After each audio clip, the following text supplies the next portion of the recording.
Hello friends, welcome to प्यारी प्यारी comics channel. आज हम आपके सामने पेश कर रहे हैं शक्ति सीरीज की एक और शानदार कॉमिक बॉर्डर। चैनल पर फर्स्ट टाइम आए, चैनल को सब्सक्राइब कीजिए ऐसी औसम कॉमिक्सों के लिए। शुरू करते हैं। देख सकते हैं कवर फर्स्ट, बॉर्डर शक्ति।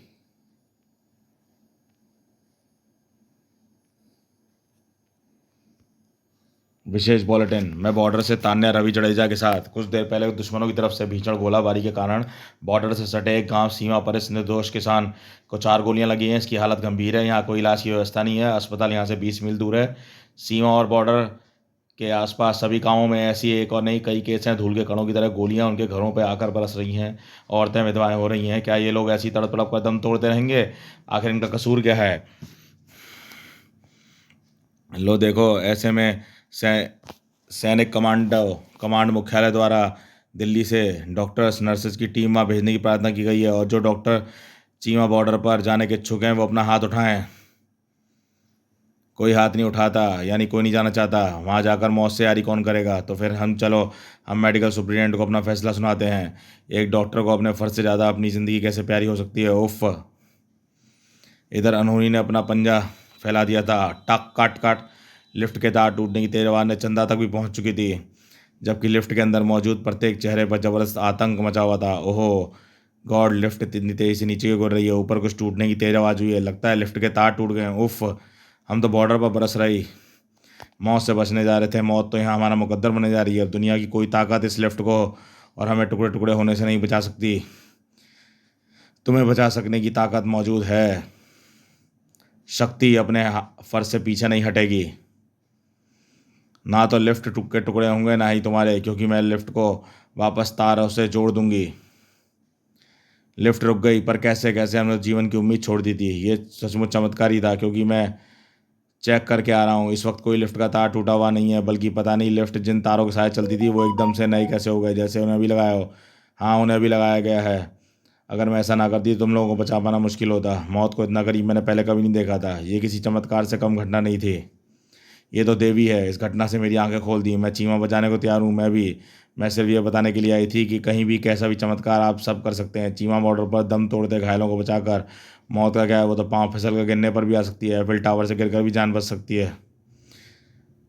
और मैं भी खुश हूँ, क्योंकि बॉर्डर दो देशों की सीमाओं को भले ही अलग करता हो शुश, मगर उसमें वास करने वाली मानवता सभ्यता को नहीं, जिसके पर कच्चे सरेआम गोलियां चलाकर उड़ाए जा रहे हैं।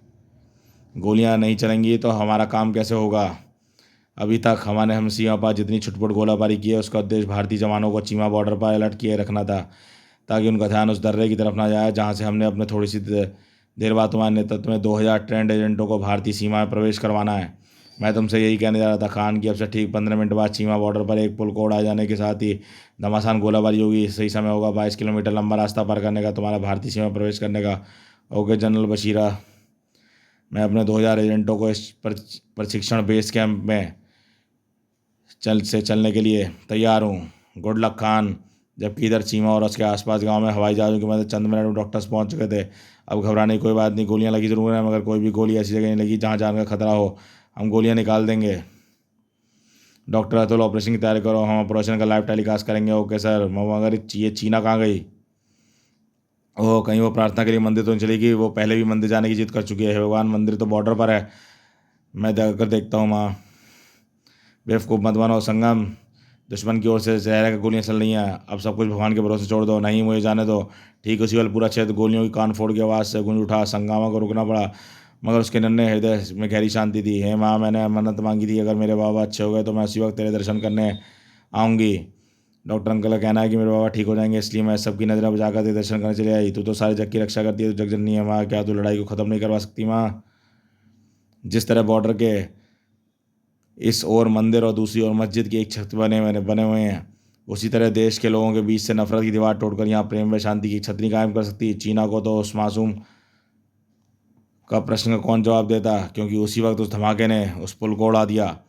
बल्कि चीना के मासूम हृदय में दहशत भर दी। उसके नन्हे कदम मंदिर से निकलकर चीमा के गांव की ओर भाग गए। भैया माँ, जो भारतीय चौक आसपास के शहरों से जुड़े हुए थे। खान के धमाका जैसे एक सिग्नल था, दर्रे से होकर आगे बढ़ो।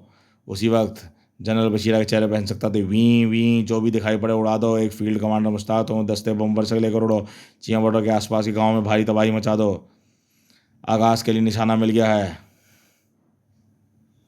मैं हत्व जीरो छोड़ रहा हूँ। हत्व जीरो छोटा जरूर था मगर इतना शक्तिशाली था, जहाँ गिरता 10 मीटर गहरा गड्ढा कर देता। मगर निशाने ही बदल जाते हैं। आकाश के लिए एक मासूम बच्ची को तुम निशाना नहीं बना सकते। निशाना वही जगह बनेगी जहाँ तुम चले हो। नहीं, ये तो हत्व जीरो है। ये पलट कर मेरी तरफ कैसे आ रहा है? इसके चारों ओर उछलता से कैसा विचित्र सा प्रकाश है। मुश्ताक के लिए सोचने और समझने का समय बिल्कुल भी नहीं था। पलक झपकते ही बम बरसक बनाने के घर में दिमाग के टुकड़े टुकड़े बिखर गए। जबकि तो डरो नहीं। क्या नाम तुम्हारा? चीना। आप कौन है? क्या दुश्मनों के जहाज़ों को आप नहीं तोड़ा है? हाँ, क्योंकि वो तुम्हें मारना चाहते थे और मेरा नाम शक्ति है। पर तुम यहाँ अकेली क्या कर रही हो? घर कहाँ है तुम्हारा? गोरा। चीना शक्ति को सब कुछ बता दी चली गई। फिर व्यग्रता के साथ बोली, शक्ति तुम बम बरसाने वाले दुश्मनों के बाकी विमान भी हमारे गांव की ओर गए हैं, और ऐसे विमान जब भी यहाँ आते हैं तो गांव में चीख पुकार मच जाती है। ये विमान बमों से मकान तोड़ देते हैं, आग लगा देते हैं, लोगों को मार देते हैं। शक्ति घबराओ मत, आज ऐसा नहीं होगा। अरे मेरा घर तो सामने, ये तुम इतनी जल्दी कैसे ले आई शक्ति? मगर इससे पहले कि चीना की कोई बात का जवाब दे पाती शक्ति, वातावरण बम बरसक विमानों की आवाज़ से गूंज उठा। धड़ाम। इस तबाही का दंड तुम्हें भुगतना ही होगा।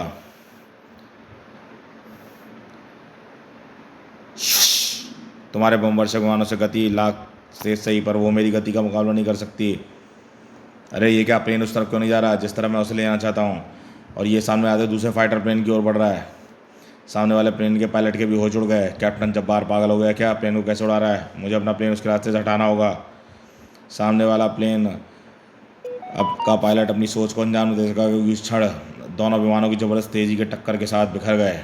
सीमाओं पर होने वाले युद्ध राजनीतिक मसले हैं। मैं उन्हें तो नहीं रोक सकती, मगर इतना सबक सिखा दूंगी कि युद्ध का असर निर्दोष लोगों तक ना पहुँचे।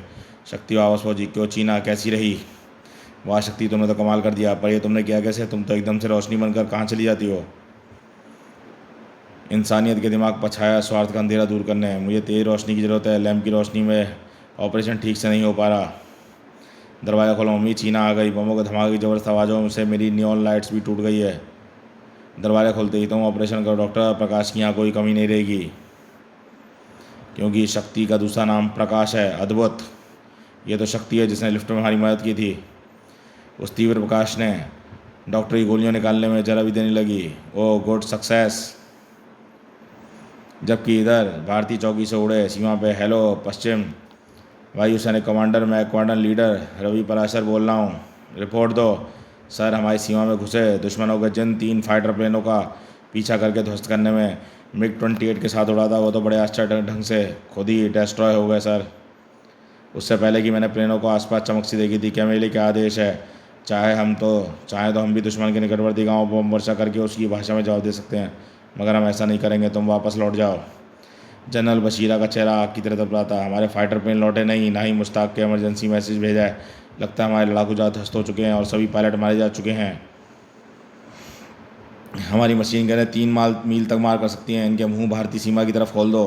फायरिंग शुरू हो गई। गोलियां आधा मील दूर स्थापित भारतीय चौकी के बैरिकेड में आकर धंस गए थे। हेलो थल सैनिक कमांडर, सीमा पर उसे दुश्मन जबरदस्त गोलाबारी कर रहा है।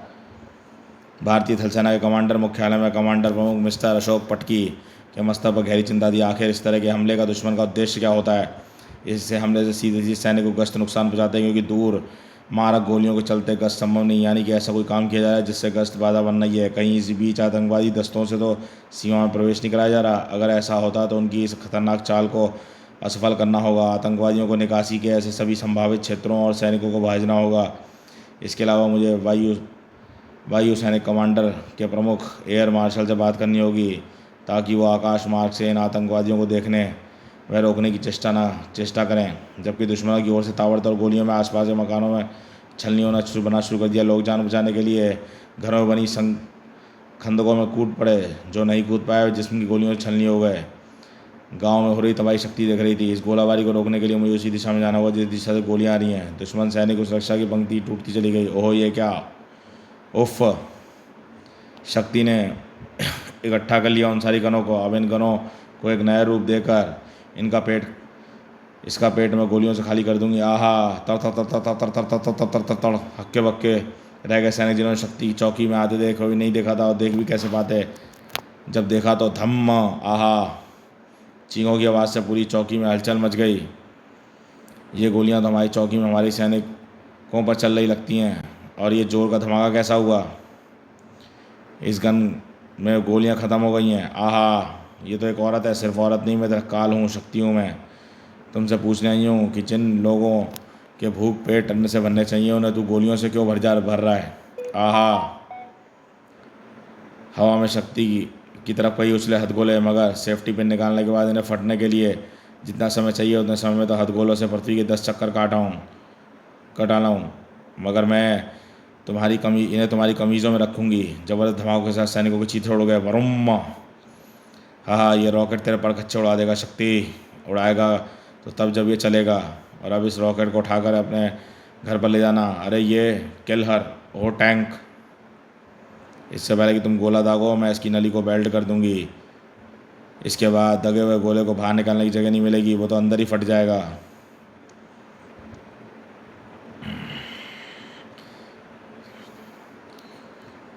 बुरी तरह से घायल बशीरा अपने लिए जंगी हेलीकॉप्टर बैठने का उचित अवसर था जिसने अपने हाथ से आने दिया। जंगी की मिसाइलों को तो रोक नहीं पाएगी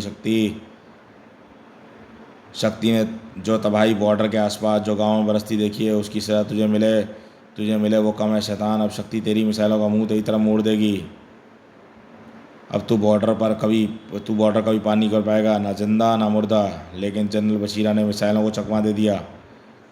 ओह, तू भाग रहा है अपनी मिसाइलों से, लेकिन मैं तुझे भागने नहीं दूंगी। क्योंकि आखिरी बार देख ले जाएगा, क्योंकि अब तेरा हेलीकॉप्टर बिना पंखों के पक्षी की तरह फड़फड़ाकर तेरे बारूद भंडार पर गिरेगा और तेरा अस्तित्व मिटा देगा। बरुम, और इसी के साथ चारों तरफ शांति से आ गई। हथियार अपनी सुरक्षा के लिए बनाए जाते हैं, कारण दूसरों की जान लेने के नहीं। शक्ति की सीख हमेशा याद रखना। जबकि इधर सैनिकों ने उन 2000 घुसपैठियों को भी ढूंढ निकाला था जो सैनिक हमले में या तो मारे गए थे या पकड़े गए थे। इधर होश आ गया था चीना के बाबू की, मुझे जाना होगा, मुझे खेतों में हल चलाना है। तभी शक्ति, अब इस गांव में हल का चलना कभी नहीं रुकेगा। चीना बॉर्डर से दुश्मन की गोलियां कभी सो नहीं आएंगी, क्योंकि मैंने दुश्मनों को उस चौकी को नेस्ते नाबूद कर दिया है। ओह, क्या सच ही तो था। एक अकेली शक्ति ने ये सब कैसे कर दिया? समाप्त। तो दोस्तों, ये शानदार बॉर्डर कॉमिक्स ही समाप्त होती है। चैनल पर फर्स्ट टाइम आया, चैनल को सब्सक्राइब कीजिए ऐसी औसम कॉमिक्सों के लिए। जो देश के लिए लड़ते हैं, शक्ति उनकी राह में बिछा देगी फूल और हटा देगी कांटे। राज कॉमिक शक्ति सीरीज का रोमांचक कॉमिक फूल और कांटे, नागराज एक्शन ईयर।